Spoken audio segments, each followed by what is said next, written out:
नमस्कार, आपके साथ मैं हूं सपना मदेशी और आप देख रहे हैं जगत न्यूज 24। तो आइए शुरुआत करते हैं कुछ खास खबरों से। कहते हैं कि हौसले बुलंद हो तो मंजिलें खुद रास्ता बना लेती हैं।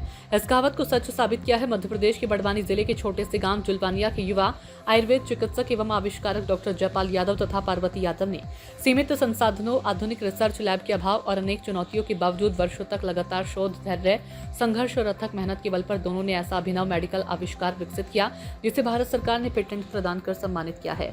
यह अभिनव मेडिकल डिवाइस एनोरेक्टल रोगों के प्रबंधन के उद्देश्य से विकसित की गई है। इस डिवाइस में चिकित्सक की आवश्यकता के अनुसार एनीमा नियंत्रित anal dilation, cold compression, hot compression, peri anal therapy तथा सर्ज बाथ जैसी सुविधाओं को एक ही उपकरण में समाहित करने का प्रयास किया गया है। डॉक्टर जयपाल यादव ने बताया कि आयुर्वेद चिकित्सक होने के कारण उन्होंने वर्षों तक मरीजों की समस्याओं का अध्ययन किया। फिशर, बवासीर, कब्ज एवं एनल स्पाज्म जैसी समस्याओं के उपचार के दौरान उन्हें एक ऐसे बहुपयोगी उपकरण की आवश्यकता महसूस हुई जिससे चिकित्सकों को बेहतर विकल्प उपलब्ध हो सके। इस सोच ने उन्हें वर्षों तक अनुसंधान करने के लिए भी प्रेरित किया। डॉक्टर जयपाल यादव ने कहा, मैं किसी बड़े शहर या प्रतिष्ठित रिसर्च संस्थान से नहीं हूं। मैं जुलवानिया जैसे छोटे से गांव का रहने वाला एक आयुर्वेद चिकित्सक हूं। यहाँ ना आधुनिक प्रयोगशालाएं थी, ना बड़ी रिसर्च सुविधाएं और ना ही करोड़ों रुपए का बजट, लेकिन मेरे हौसले, धैर्य और मेहनत कभी भी कम नहीं हुए। मैंने गांव में रहकर वर्षों तक अनुसंधान किया और आज उसी मेहनत का परिणाम भारत सरकार के पेटेंट के रूप में मिला है। उन्होंने आगे कहा कि सम्मान केवल मेरा ही नहीं बल्कि मेरे गांव जुलवानिया, पूरे बड़वानी जिले, निमाड़ अंचल और मध्य प्रदेश का सम्मान है। मेरा सपना है कि गांवों के युवा भी बड़े सपने देखें, क्योंकि प्रतिभा किसी शहर की मोहताज नहीं होती। बड़वानी से रघुनाथ सेन की रिपोर्ट। सर, आपका परिचय? मैं डॉक्टर जयपाल यादव ग्राम जुलवानिया का निवासी हूँ। 12वीं क्लास तक मैंने शासकीय माध्यमिक उच्चतर माध्यमिक विद्यालय जुलवानिया में अध्ययनरत रहा हूँ। उसके बाद आयुर्वेद की डिग्री मैंने BMS की डिग्री शासकीय आयुर्वेदिक महाविद्यालय रानपुर से प्राप्त की। सर, इस आपके जो है पूरे सेवा काल के अंदर आपने क्या उपलब्धि हासिल करी?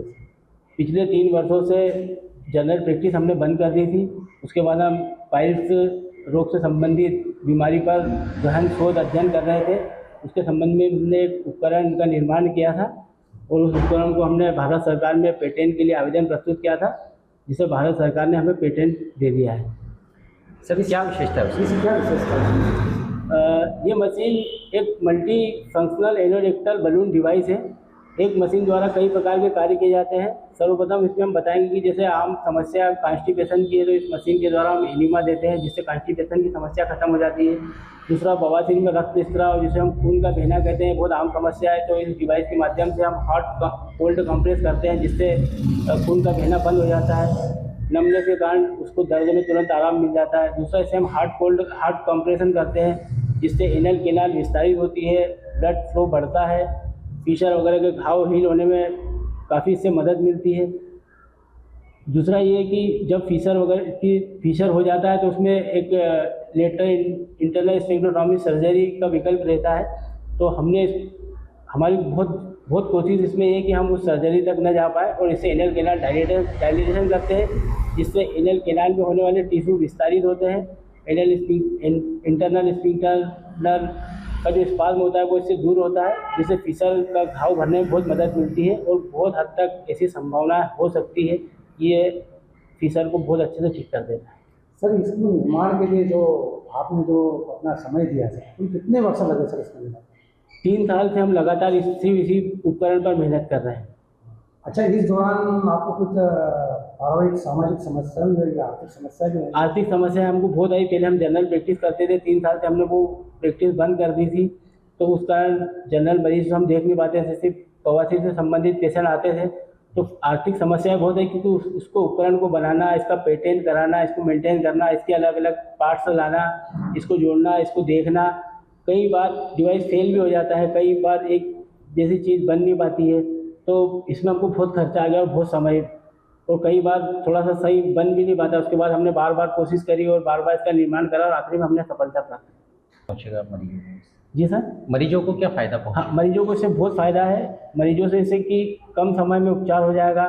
जनरली एनिमल डायलिटेशन, जो लार्ज डायलिटेशन पहले होता था, इस तरह की प्रक्रिया में एनेस्थीसिया की ज़रूरत पड़ती है। एनेस्थीसिया मतलब मरीज को बेहोश करना, सुन्न करना, पर हमारी मशीन की व्यवस्था होना है कि मरीज को ना बेहोश करेंगे ना शून्य करेंगे, और ये एक ऐसी होम केयर थेरेपी है, मरीज घर पर ले जाकर भी इसका उपयोग कर सकता है और आसानी से इसके लाभ ले सकता है और ठीक हो सकता है। सर वर्तमान में अभी कितने पेशेंट अपन मान सकते हैं कि जैसे 10 में से 2 पेशेंट को ये समस्या आती है या एक को आती है? वर्तमान समय में WHO के वर्तमान समय में 11% जनसंख्या को ये बीमारी लगभग अभी है। तो इस हिसाब से देख सकते हैं कि देश में बहुत लाख करोड़ों की संख्या में इसके मरीज होंगे, और वो चूँकि ये मरीज इसमें शर्माते हैं, बता नहीं पाते हैं, खुद से दवाई लेके खाते हैं, रोग को बहुत गंभीर कर लेते हैं, जिसके कारण उनकी स्थिति बहुत बिगड़ जाती है और सर्जरी की नौबत आ जाती है। सर कोई सुझाव मरीजों के लिए या हाँ, मरीजों के लिए ये सुझाव है कि अगर आपको बवासीर का कोई सिम्टम्स आता है, जैसे गुदा मार्ग में जलन होना, ब्लड आना, कॉन्स्टिपेशन या कब्ज होना, तो इसमें आप तुरंत किसी आयुर्वेदिक विशेषज्ञ से, कोई भी अपने जनरल फिजिशियन से अच्छी सी सलाह ले, फाइबर डाइट ले, अच्छा संतुलित आहार ले, इस प्रकार का खान पान में ध्यान दें और इस बीमारी से बचा जा सके। ऐसे ही अपडेट्स के लिए देखते रहें जगत न्यूज 24 और हाँ, हमारे चैनल को लाइक, शेयर और सब्सक्राइब करना बिल्कुल ना भूलें।